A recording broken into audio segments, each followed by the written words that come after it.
What's up everybody, Sunkissed here, and in today's video, I'm going to go over 10 tips I wish I knew when I first started playing Fallout 76. These tips are great for new and returning players that are brought back by Season 2 of the Fallout TV show, which, no spoilers here, but if you haven't seen so far, first season is a great show, and the second season, the first episode, was also awesome so far, so highly recommend you go watch that if you're able to. It's on Prime Video. But yeah, we're going to go through 10 tips that hopefully you find helpful today.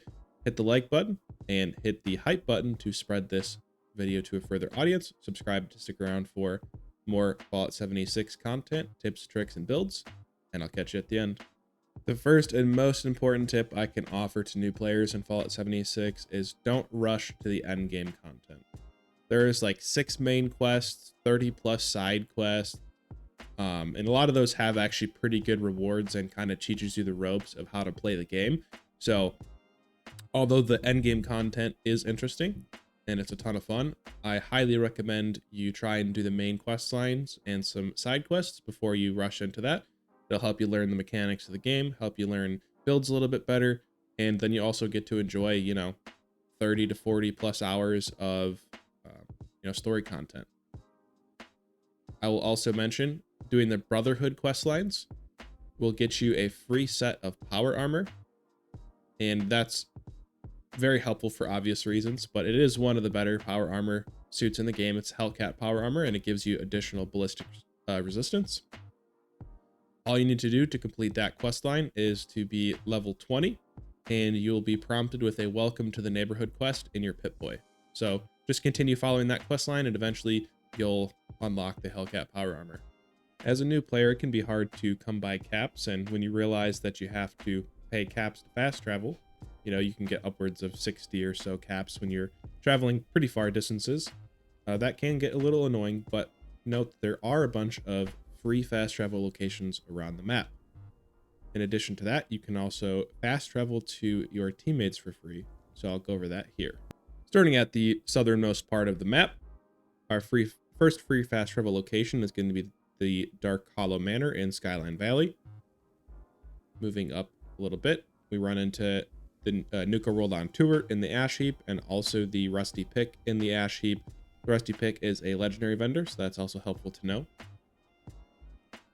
Going up a little bit, then we have the White Springs Resort. You can fast travel to both of these parts of the White Springs for free. It is also convenient. You can fast travel directly into the White Springs Mall, which is very convenient because there's a bunch of vendors and crafting tables there.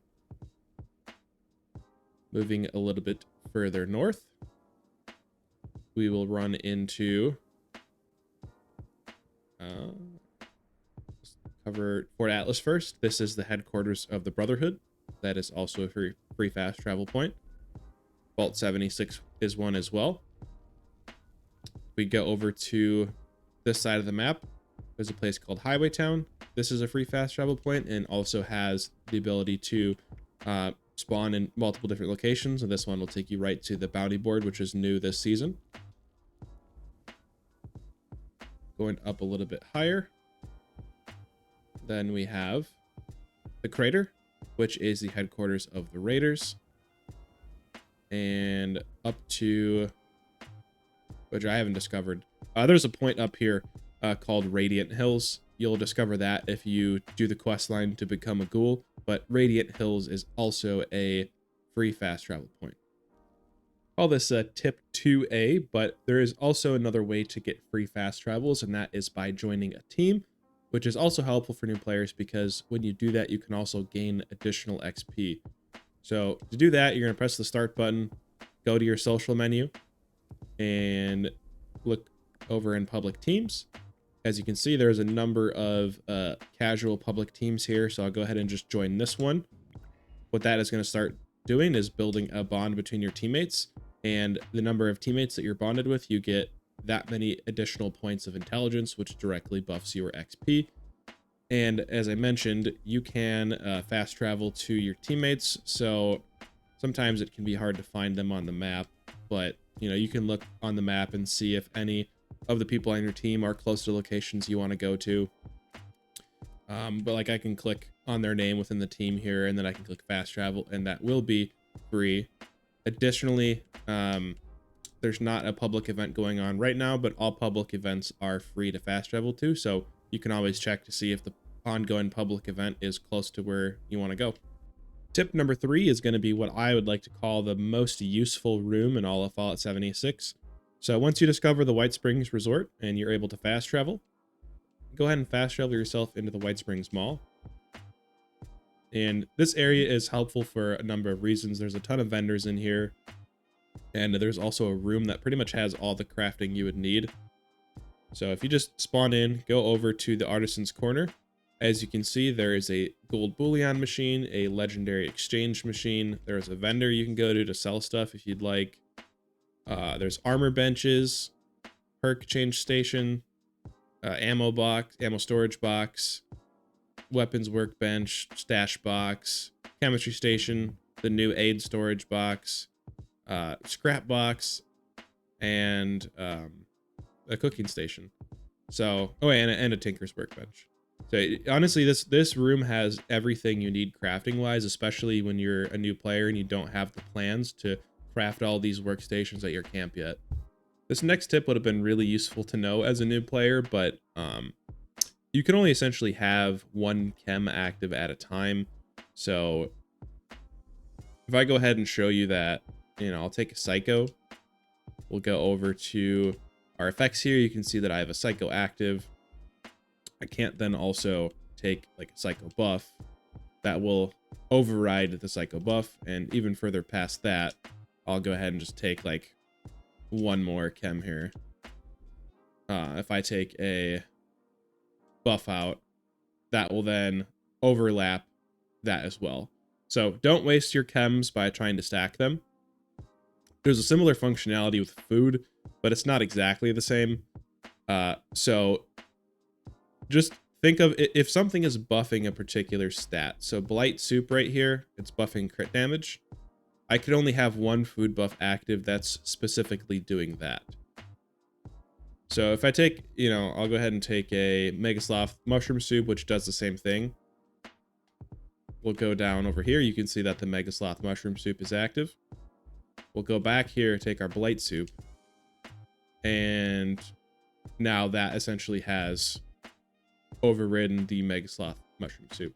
And for the most part, that's a good general rule of thumb to know how that works. There are certain instances that do stack, but you'll kind of learn that as you get a little bit more advanced in your knowledge. Tip number 5 is going to be relating to our settings. So I'll just go through each of the settings here and kind of just check off a few things that I think are important. Obviously, you have your basic controls to adjust your X and Y sensitivity and a few other things as well. One thing I do recommend doing is making sure you have pacifist mode on. I have it off because I don't mind doing the occasional PvP, but I believe by default, pacifist mode is turned off. So the way PvP in Fallout 76 works is if you shoot somebody and then they shoot you back, you then can engage in PvP. A lot of times this can happen on accident, and if you're a new player, you'll probably get rocked by the more experienced player, and you don't always want that to happen. So make sure you turn pacifist mode on if you do not want to engage in PvP. Another really helpful thing to have on is advanced mod descriptions. This will give you a better understanding of what certain modifications for weapons or armor do. Change your quick heal stim pack priority to use the strongest first. So if you have like a stim pack, a super stim pack, and a diluted stim pack, it's always going to use the super stim pack first. So use the strongest version essentially. Make sure throwing arc is on. This will give you like a green kind of arc to show where your throwables are going. Someone's honking their horn outside. This is also just a more of a cosmetic thing, but if you want your backpack visible on your character to other people and in third person, you can turn that on and off here. Grenade targeting in VATS. When somebody throws a grenade like at a public event, sometimes you can VATS lock onto the grenade by accident, so you can turn this off if you'd like. Other than that, a lot of this other stuff is just mostly kind of up to the individual person. Over in display, if you have a newer system, I would turn your depth of field all the way up just to give you the best render distance. keep this on clear on remove. I believe it is by default. The next most helpful thing is turn off camera shaking. Some of the explosive effects in this game will shake your screen a lot, and if you're somebody that suffers from motion sickness or you just don't like your screen shaking a lot, it definitely would recommend turning this off. Also, you want to see your damage numbers too. I recommend that. Overrun controls is just an overview of the controls, so nothing too crazy here. Voice chat mode. This is auto, so it doesn't always work the best, but it can kind of show you when you're going back and forth between proximity chat or team chat. All the other stuff here is pretty self-explanatory, but I will say, if you're somebody that streams the game, make sure you turn your Pip-Boy radio off and your world radio off. You will get not copyright claims, but you won't be able to monetize your stream or video if there's any of the music in this game on your stream. Other than that, nothing too crazy in accessibility. Take a look at this stuff and see if it's something you like to adjust. Next helpful tip is to visit player vendors. A lot of times, well, I guess just to start, you can open your map and go to the World Activity tab and scroll over to All. Here you can scroll through all the events that are ongoing within the server, but also it will show you player vendors and give you summaries of what is being sold at that player's vendor. Most of the time, more rare items or higher value, more useful items are sold at player vendors versus NPC vendors. Additionally, you'll probably get better prices. So definitely take a look at the vendors in the server, and sometimes if you're hopping between vendors and the owner of the camp is there and they notice that you're a new player, they'll probably drop you some free stuff. All right, next tip, number 7, is going to be donation boxes. So I'm sure we all like free stuff, and high-level players like giving free stuff to new players, and we are happy to do so.